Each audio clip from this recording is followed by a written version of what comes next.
raison pour laquelle Élie lui dit, monte, mange, et bois, car c'est un grondement, c'est la pluie. Monte, et mange, car le grondement que j'entends, c'est la pluie. Oh, je dis à une personne,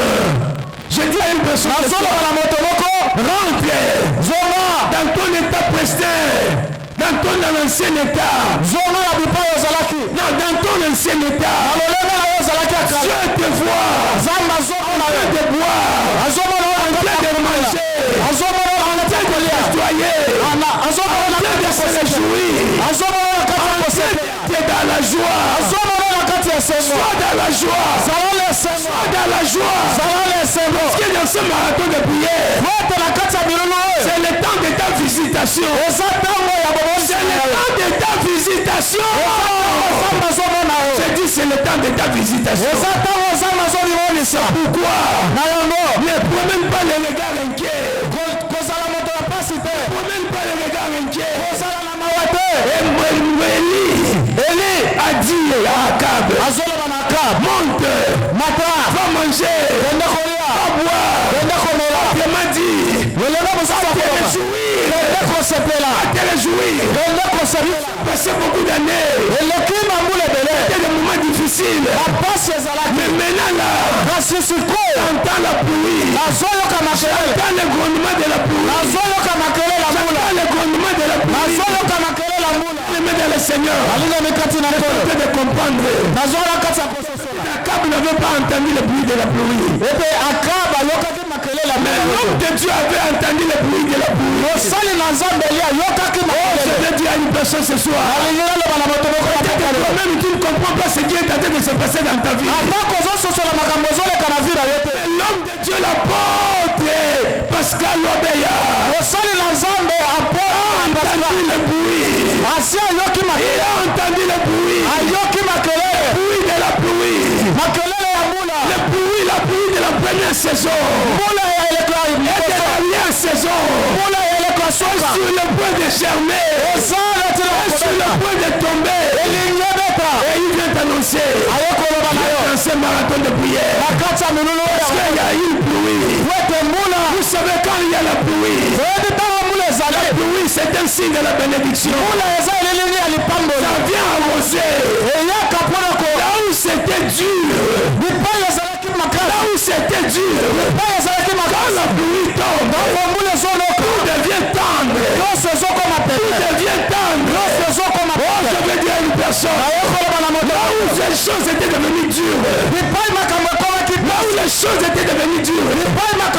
Je suis en train de m'adresser à une personne. Sois attentif ce soir. Écoute ce soir. Je ne vais pas longtemps dans cette prédication. Le message que Dieu m'a donné est court.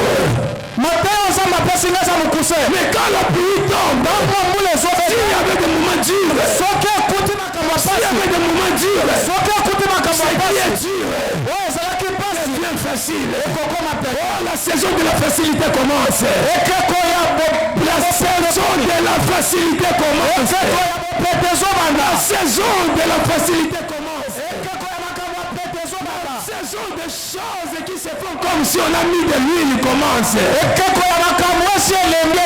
pluie quand elle germe, comment elle joue le même rôle que l'huile. L'huile rend quelque chose pété. Ah, c'est ça le rôle de l'huile. C'est ça aussi le rôle de la pluie. Ce soir, il y a un bruit. Un bruit de la pluie. La pluie de la première saison. Et de l'arrière-saison. Et d'ailleurs, nous sommes selon dans la saison de pluie. Nous sommes selon dans la saison de pluie. Mais la pluie que je t'annonce, c'est pas la pluie qui est en train de neiger là. Qui est en train de tomber là. C'est la pluie de la bénédiction. C'est la pluie de la gloire. C'est la pluie de la paix. C'est la pluie de la joie. C'est la pluie de la visitation. C'est la pluie de Que la main de Dieu. Que la main de Dieu te touche là où tu es. Que la main de Dieu te localise là où tu es. La pluie vient de très loin. La pluie vient de très loin. Mais quand ça tombe, c'est avec précision. Avec précision. Et là où ça tombe, ça entraîne la chose, ça entraîne la fertilité. Ça entraîne la fertilité. Oh, s'il ne veut pas la fertilité, ta vie, ce marathon de prière, éternel Dieu, donne la fertilité. La fertilité.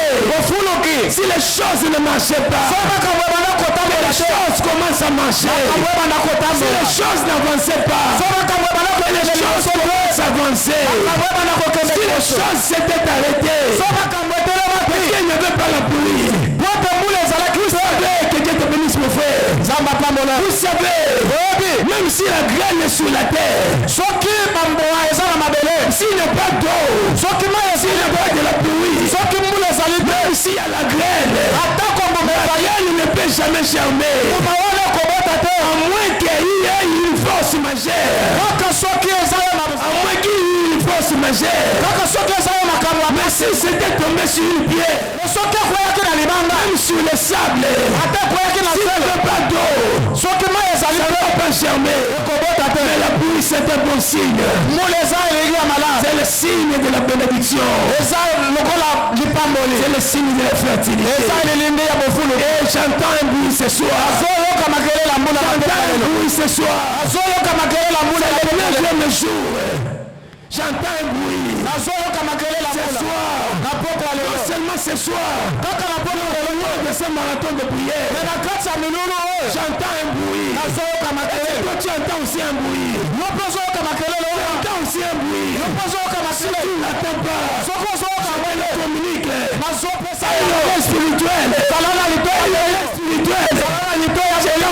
L'oreille spirituelle.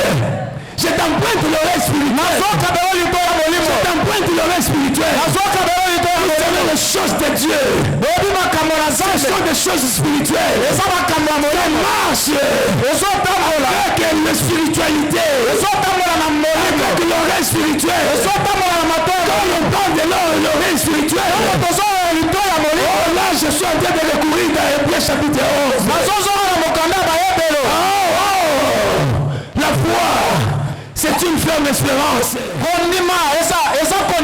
Des choses dont on espère, mais que l'on ne voit pas. Démonstration. C'est une démonstration des choses qu'on ne comprend pas. Oh, je veux te communiquer la foi. L'oreille spirituelle que je te communique, c'est la foi ce soir. Si tu ne vas pas la foi, pour que tu as commencé le marathon de prière, ce soir, augmente le volume de ta foi. Augmente le volume de ta foi. Augmente le volume de ta foi. Élie n'avait pas vu la pluie. Il avait seulement entendu le bruit. Il a seulement entendu le bruit. Il n'avait pas vu. Nous marchons par la vue. Nous marchons par la foi. Nous marchons par le bruit. Nous marchons par le bruit. Nous marchons pas par la vue. Nous fonctionnons avec le bruit. Nous fonctionnons avec le bruit. Oh, Élie a entendu le bruit. Et moi aussi j'entends un bruit. Toi aussi tu entends un bruit. Toi aussi tu entends un bruit. Dans ton cœur. Là où tu te disais, ça ne va pas marcher. Ton cœur commence à dire, je vais réussir. Ça va marcher. Là où ça ne veut pas marcher, ça va encore marcher. Là où ça ne veut pas tenir, ça va tenir. Là où ça ne veut pas plier, aujourd'hui ça va pleuvoir. Ça va pleuvoir. Ça va pleuvoir. Ça va pleuvoir. Oh Élie, quelle oreille spirituelle tu avais. Akab n'a pas entendu. Mais toi tu as entendu. Et tu communiques. Tu communiques. Ta foi. Akab. En lui disant. Mange. Et bois. Car j'entends. De la folie. Rentre ce soir. Dans la joie. Mange dans la joie. Vois le petit déjeuner là comme nous allons casser un tout petit peu là dans la joie. Parce que il y a quelque chose qui se passe. Dans le silence. Il y a quelque chose qui se passe. Il y a quelque chose qui se passe. Il y a quelque chose qui se passe. Oh, Élie avait entendu le bruit. Moi aussi j'entends un bruit. Moi aussi j'entends un bruit. Moi aussi j'entends un bruit. Moi aussi j'entends un bruit. Akab, rentre chez toi. Rentre chez toi. Va manger. Car j'entends un bruit. Car j'entends un bruit. Akab, en entendant cela, il est rentré. Il est allé manger. Il est allé boire. Il est allé dans la joie. Oh, il a exécuté ce que l'homme de Dieu lui avait dit. Comme il a exécuté à la fois ce que l'homme de Dieu lui avait communiqué. Les choses se sont passées comme sur des roulettes. Comme sur des roulettes. Comme sur des roulettes. Vous savez, la foi marche avec deux personnes. La foi marche avec deux personnes. C'est lui qui communique la foi. Toi-même la foi que tu as. Ça augmente et ça crée un miracle. C'est de cette personne-là que la foi marche. La foi marche. La communication de deux personnes. Si toi-même, en lisant la parole de Dieu, ça augmente la dimension de la foi. Il te sera accompli comme tu veux. À l'église, tu écoutes un prédicateur en train de prêcher. T'amène dans la dimension de la foi. Cette foi-là, tu dois le développer, tu dois le développer en toi. Et si ça rencontre la foi qui est dans l'homme de Dieu qui est en train de te communiquer la foi, ça te déclenche le surnaturel. Oh, que nous marchions aussi dans le surnaturel ce soir. Que tu marches dans le surnaturel ce soir. Que tu marches dans le surnaturel ce soir. Et Akab est allé. Akab est rentré. Finalement, l'homme de Dieu Élie demanda à son serviteur, vas-y, vers la mer. Va regarder là-bas. C'est que tu vas voir. Le vieux me le communiquer. Oh bien aimé dans le Seigneur. L'accomplissement.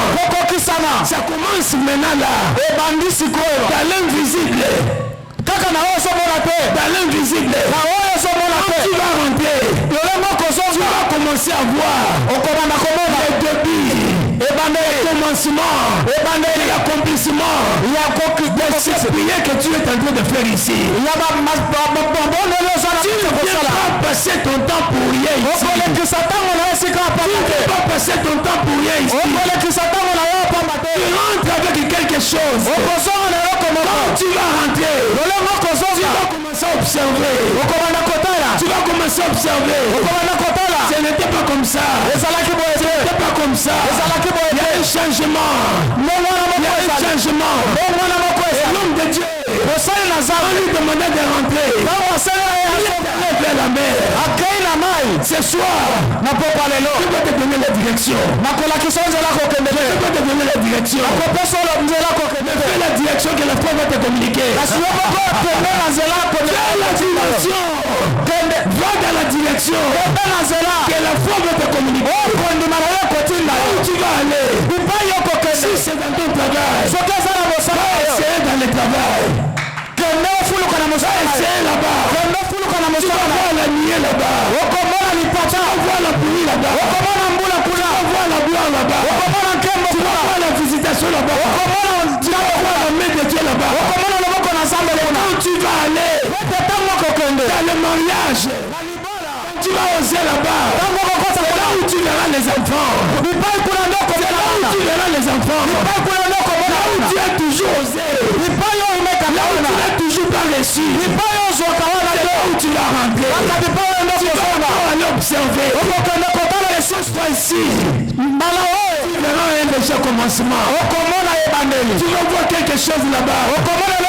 Finalement, l'homme de Dieu est allé. Le serviteur d'Élie est allé. La Bible dit, il est allé pour la première fois. Il n'a rien vu. Il est rentré vers l'homme de Dieu. Il lui a dit, je n'ai rien vu. Je n'ai rien vu. Je n'ai rien vu. Même s'il n'avait rien vu, il y avait quelque chose qui était dans l'invisible. Dans l'invisible, il y a ta bénédiction. Dans l'invisible, il y a ton élévation. Dans l'invisible, il y a tes enfants. Dans l'invisible, il y a ton argent. Dans l'invisible, il y a ta grandeur. Dans l'invisible, il y a ta promotion. Dans l'invisible, il y a ta grandeur. Dans l'invisible, il y a ta joie. Dans l'invisible, il y a ton rire. Il y a ton sourire. Même si tu n'as pas encore commencé à sourire, mais ton sourire caché quelque part, tu vas sourire. Tu vas sourire. Tu vas voir. Tu vas observer. Même si tu regardes, tu ne vois rien. Et la foi, même si tu regardes, tu ne vois rien. Et la foi, l'homme de Dieu est allé. Il n'a rien vu.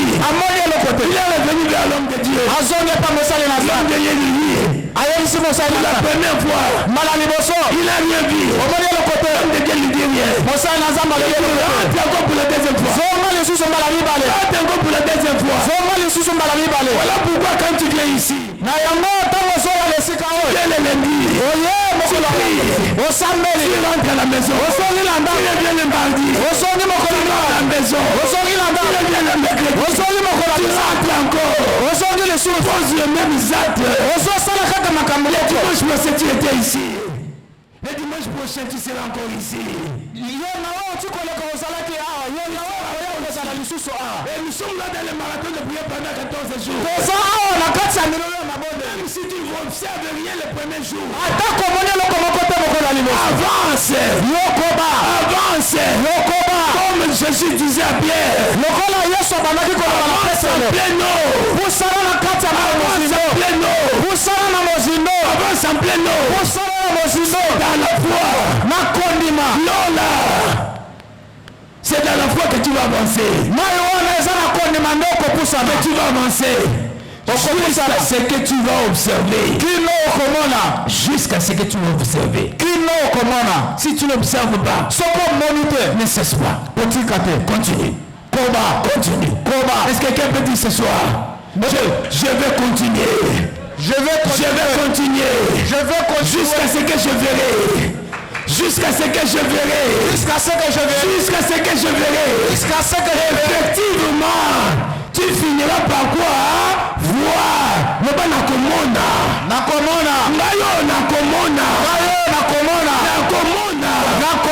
Atana luna monite. Komona. Atana luna simite. Simba. Atana luna komite. Komba.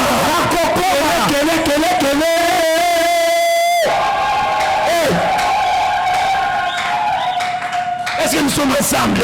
Est-ce que tu peux ajouter encore une acclamation là de Songi Songi? Bakisa Milolo, Bakisa Maboko Bakas. Merci. Ça témoigne que tu as la foi. Ça témoigne que nous sommes ensemble. Ça témoigne que quelque chose est sur le point d'arriver. L'homme de Dieu est allé pour la deuxième fois. Allez regarder. Vous savez, Dieu travaille avec les serviteurs. Toi aussi tu es serviteur de Dieu. Quand on t'envoie là, on poser des actes de la foi. Tu es serviteur de Dieu. Les actes de foi que tu accomplis là, tu verras la gloire de Dieu à travers cela. Tu verras la gloire de Dieu avec cela. Les hommes de Dieu te communiquent la foi. Il te communique la foi. Les hommes de Dieu te communiquent la foi. C'est à toi d'aller poser les actes de la foi. On te communique seulement la foi. Et dès que tu as la foi, maintenant poser les actes de la foi. Je te dis ce soir, les actes de la foi que tu vas poser, tu verras la réalisation.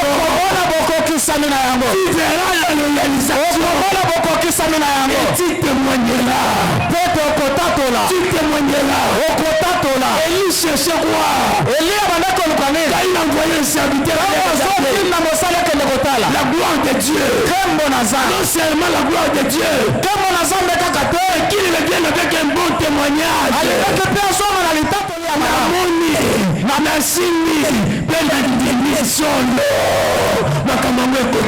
Alléluia.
Il va postuler. Il va monter. Il va monter. La Bible ne s'arrête pas à monter seulement. Quand quelqu'un monte, c'est déjà une bonne chose. Mais la Bible dit, mon serviteur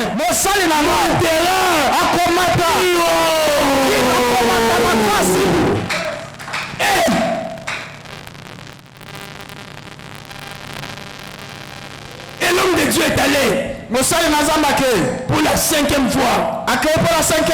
Il est retourné pour la 6e fois. Il n'avait rien vu.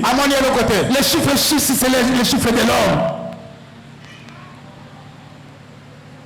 C'est l'imperfection. Mais j'aime dans ces personnes publiques ici. Ils sont allés jusqu'au 7e, c'est la 7e fois. Ils sont allés jusqu'à la 7e fois. Oh, le chiffre 7 symbolise les repos.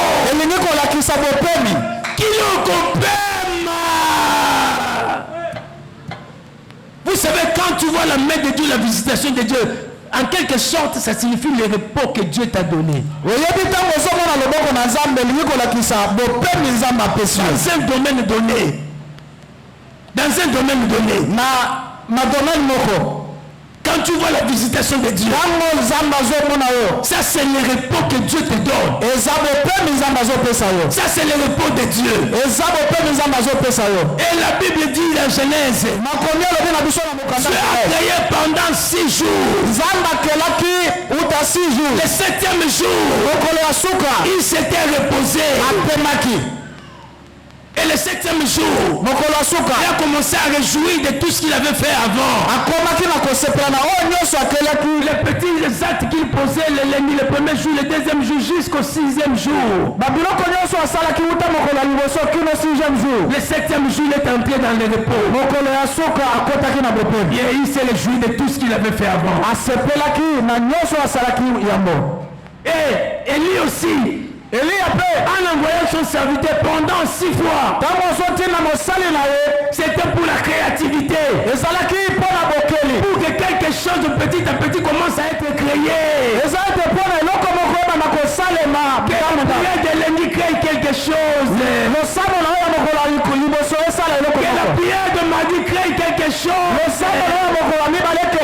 Que la prière de mercredi crée quelque chose. C'est que le tout créera une bombe de retardement. Ça créera un nuage.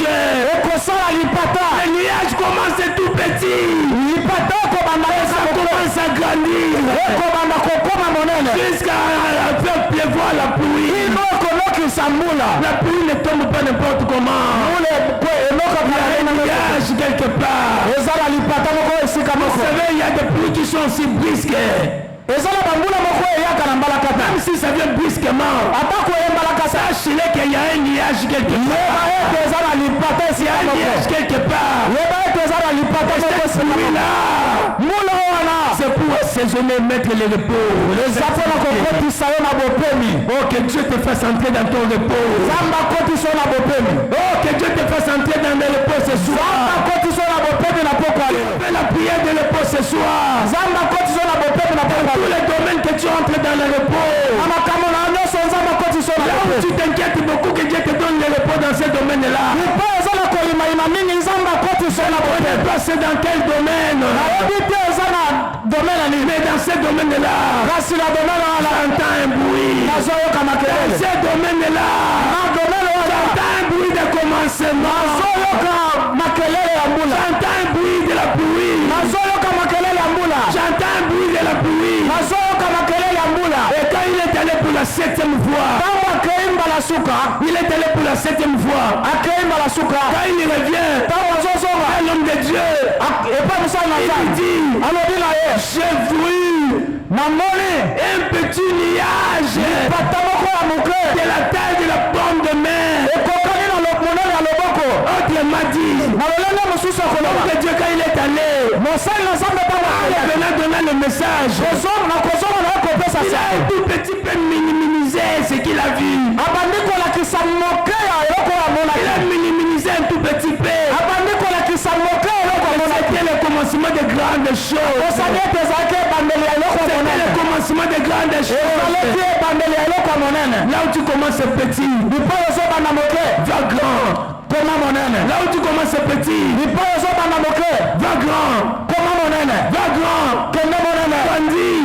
Dans ce domaine-là, que tu deviens baoba dans ce domaine-là, que tu deviennes une référence dans ce domaine-là, que l'on parle de toi dans ce domaine-là. Le petit nuage, on a parlé de ce petit nuage-là, qui a fini par devenir grand, qui a fini par plus faire pleuvoir. Effectivement, il a plu. Il a plu. J'entends un bruit. J'entends un bruit. J'entends un bruit. Quelqu'un aussi entend un bruit ce soir. Quelqu'un aussi entend un bruit ce soir. Un bruit de grandes choses. Un percé. Même là où on a fermé. Avec des clés invisibles. Yoko botate. Yoko bongate. Yoko kendelibosote. Yoko salate. Yoko bongate. Yoko suka power. Ndenge bano bakana bazuele.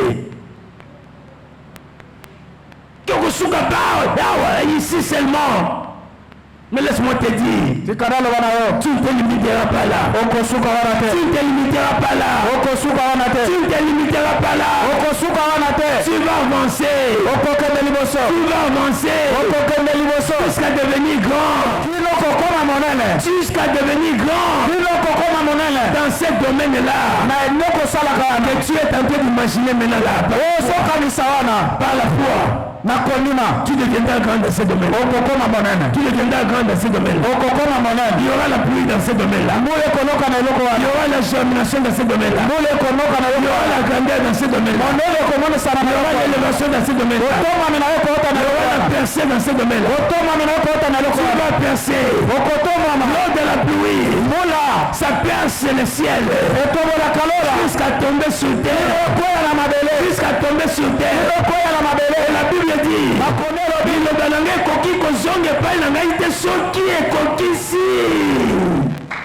accomplissement c'est pourquoi elle a été annoncée.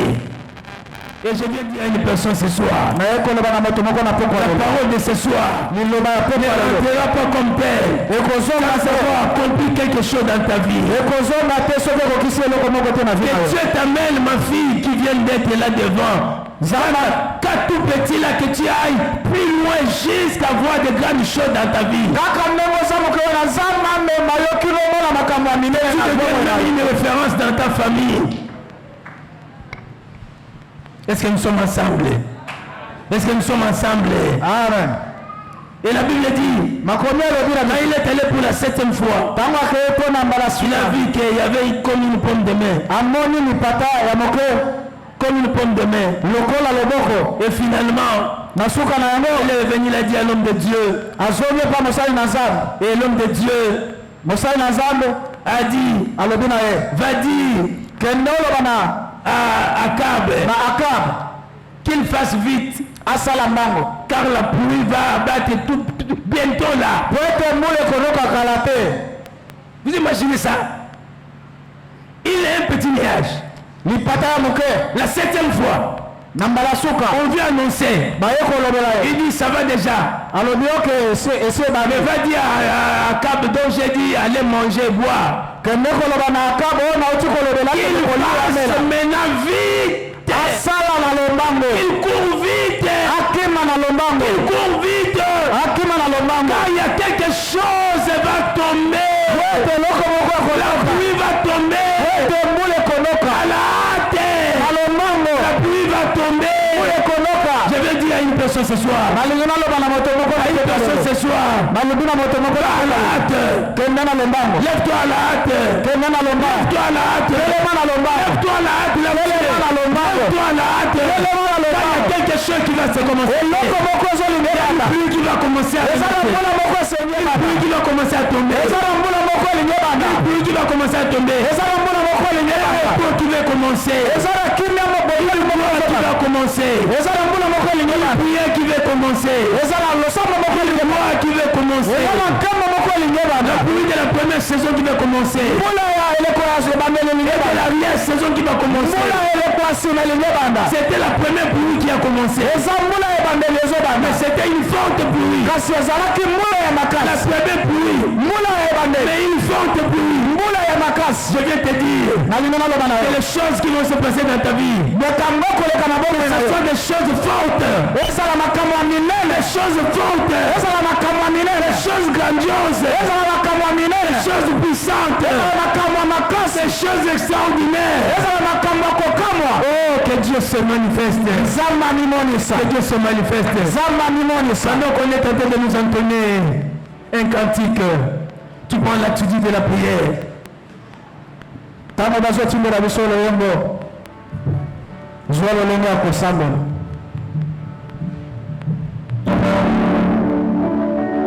Et tu commences à prier. Commence à prier. Dis au Seigneur, mon Dieu, mon Dieu, ce soir, je viens vers toi. Je viens vers toi. Par la foi, communique-moi la foi. Communique-moi la foi. Après des déclarations de la foi. Après des déclarations de la foi. Et que les déclarations de la foi entraînent la grandeur, entraînent la pluie, entraînent les nuages, entraînent les vents, entraînent les nuages, entraînent le feu de commencement.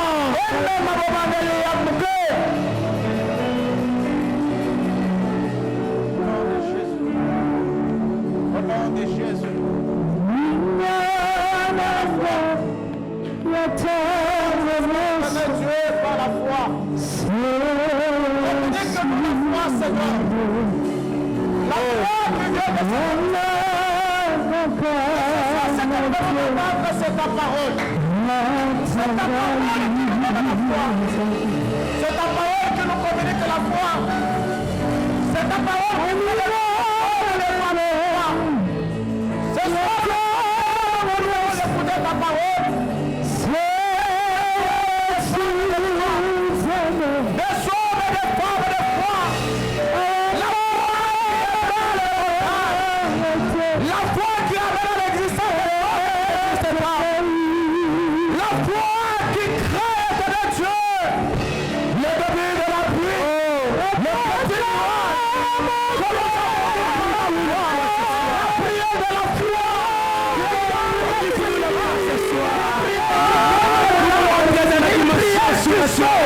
La prière de la foi.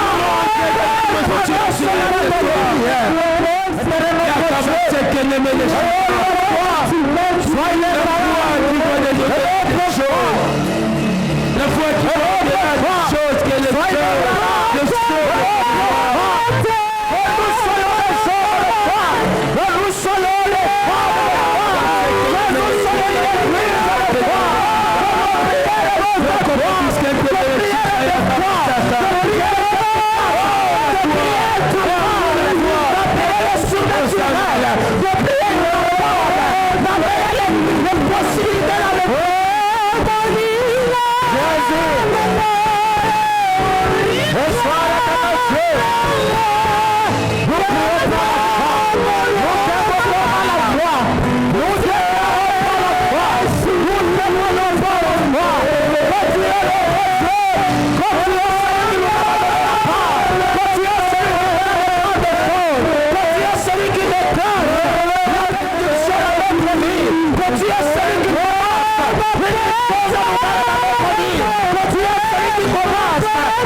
que j'entende un bruit.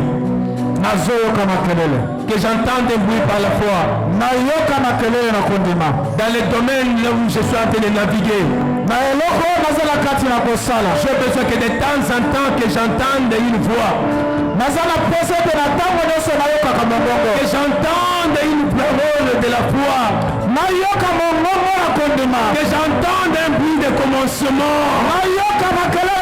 Dans ce domaine où je suis en train de naviguer, j'entends une voix. Le commencement d'une voix.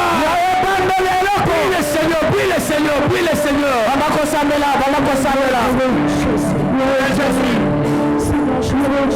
J'entends un bruit. J'entends un bruit. Élie a déclaré qu'il a entendu le bruit de la pluie. Alors qu'il avait dit Seigneur, pardon ce soir. Ce soir, je vais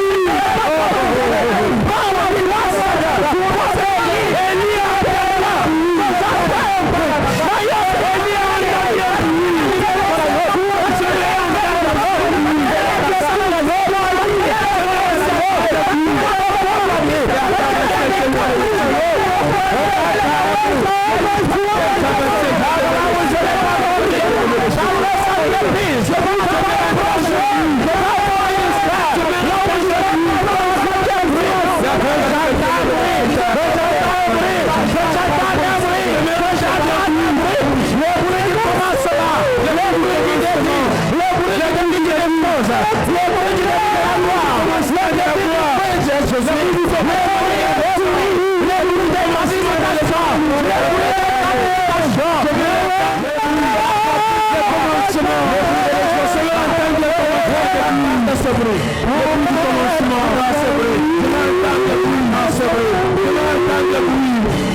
je veux l'entendre le bruit. Je veux l'entendre le bruit. Seigneur. J'entends le bruit. On se lève ce soir. La pratique de tous les jours. J'avais sa caprice de projet. Dans ma famille. Dans chaque domaine de ma vie. J'ai besoin d'entendre un bruit venant du ciel. Un bruit venant du ciel. Qui annonce les bonnes nouvelles. Qui annonce la gloire. Qui annonce le début de la pluie. Qui annonce la bénédiction. Qui annonce l'élévation. Qui annonce la grandeur. Qui annonce le témoignage. Les bruits venant du ciel. Que je l'entende par la voix ce soir. J'ai besoin d'entendre par la voix ce soir. Les bruits de grandes choses. Les bruits de grande réalisation de la bénédiction. Un bruit de la bénédiction. Seigneur, je vais entendre. Au nom de Jésus. Au nom de Jésus. J'entends un bruit. Au nom de Jésus. Le bruit de la foi. Le bruit du ciel. Le bruit de la ciel. Le bruit de l'éternel. Je besoin d'entendre. Je désire entendre. Ce sont les témoignages dans mon ministère. Dans le ciel et ce sont les témoignages dans mes entreprises. Que le ciel brille. Que l'éternel brille. C'est le grand de choses. Merci, tu le fais bien. Que Dieu te voit là où tu es en train de prier, tu le fais bien. Je travaille avec les gens qui ont la foi. Et ce soir tu as la foi, je le constate, je le crois. Je suis en train de l'observer, tu as la foi. Vous savez bien le meilleur Seigneur. La bénédiction aussi a un but. La gloire a un but.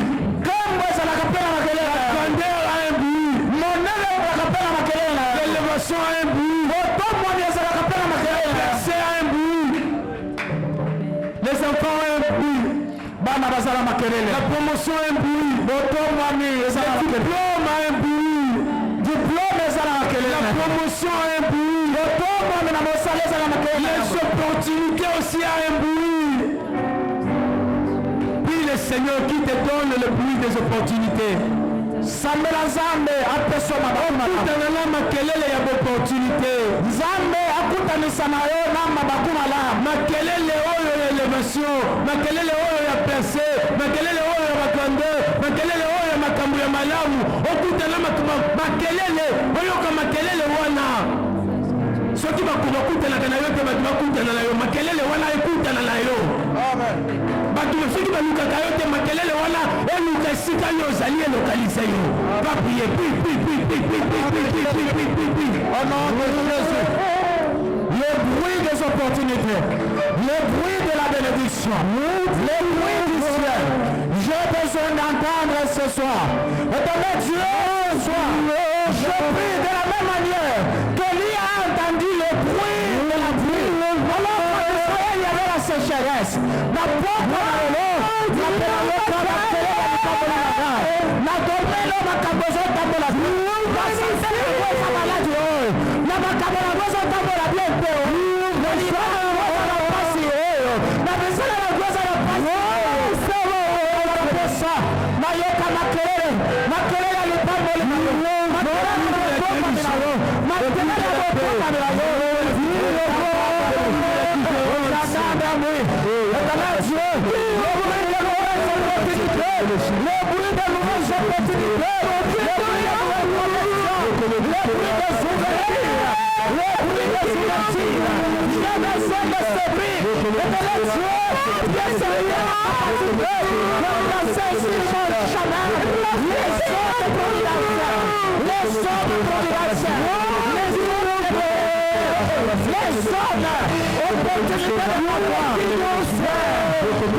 Merci. Tu le fais bien. Nous n'avons que des requêtes et nous allons continuer. Bien-aimés le Seigneur, vous savez quand Élie est tenté d'envoyer les serviteurs pour aller regarder vers la mer. C'est pour aller regarder un signe de nuage. Un signe de la pluie. Le signe de la pluie, c'était le liage. Nous allons prier encore ce soir. Dans n'importe quel domaine. Que ce soit dans la maladie, dans le travail, dans les activités, dans les familles, dans n'importe quel domaine. Nous voulons voir des signes de Dieu. Les faibles commencements, les faibles commencements, et la manifestation de la main de Dieu. Nous voulons voir les signes de la visitation. Tu vas prier. Demande à Dieu les signes.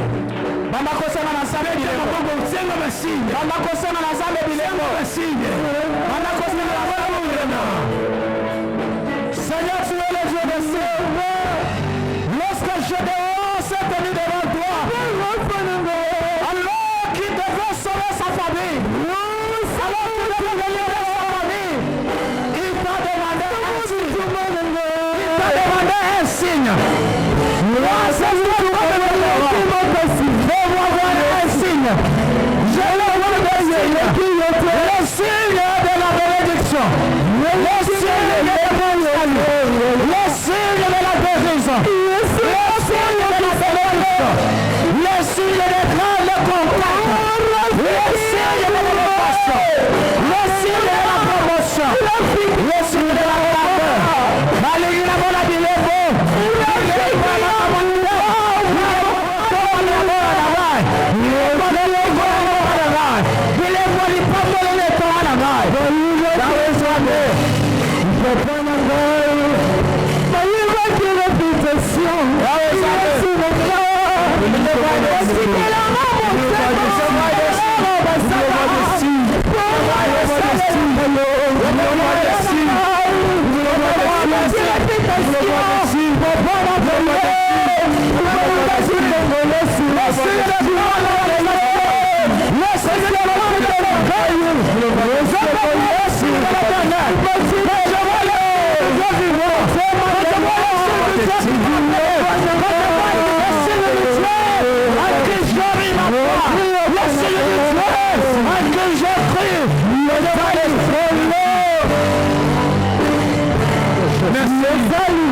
Merci, tu le fais bien. Tu le fais bien. Voici la dernière requête que nous allons faire. Bien-aimés le Seigneur, vous savez quand Élie est tenté d'envoyer ses serviteurs pour aller vers la mer. Il est allé la première fois, la deuxième fois, jusqu'à la septième fois. C'est la septième fois qu'il s'était reposé. Donc si tu veux te reposer, demande à Dieu le repos.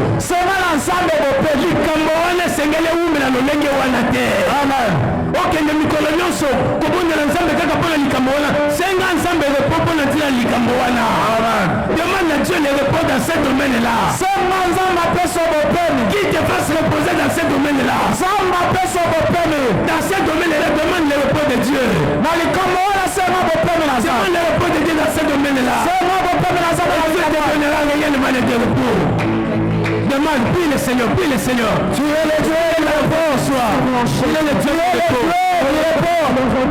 C'est toi mon repos, Seigneur.